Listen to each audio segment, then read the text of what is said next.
Hello everyone, Deb Floros for Art Beads.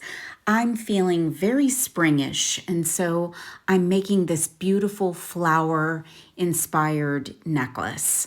I'm going to use some check glass 12 millimeter burnt orange opaline mix flower beads and also some raspberry sorbet bellflower beads.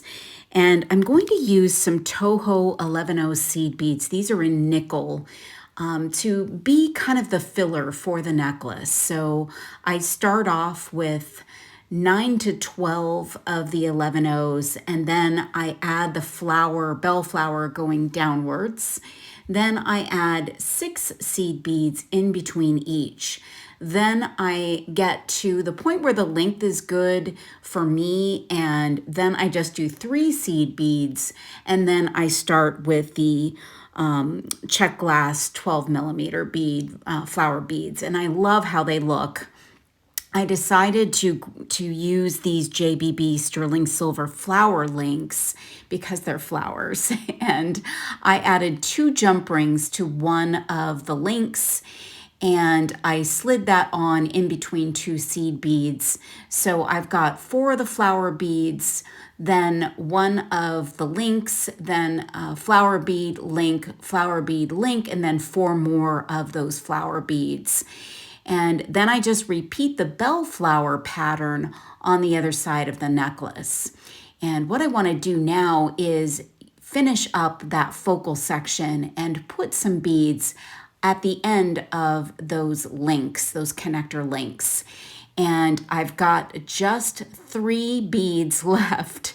So I'm going to add bead stoppers to the necklace, grab those last 3 beads and some long silver head pins.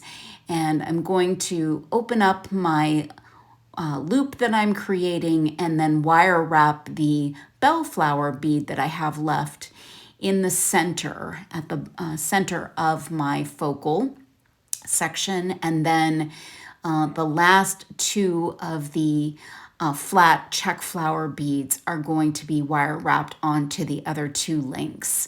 And I think it's just a really sweet and elegant little fun necklace.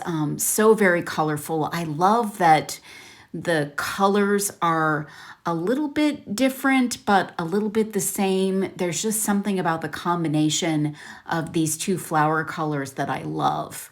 And all of the silver accents are just so beautiful. I'm going to go ahead and finish this off with a very floral toggle clasp. And I like to use French wire and crimps to attach my toggle. So I put on my crimp, I put on a very small piece of French wire, grab the first half of my toggle, and then I'm going to pull the beading wire through the crimp and then through the seed beads that I have in that starting section of the necklace there. Then I crimp. Then I'm going to do the same thing on the other side with the other half of the crimp. So I'm going down the seed beads and into that first bellflower, pulling the wire through and making sure that that French wire is nice and tight up against that crimp tube and not in the crimp tube.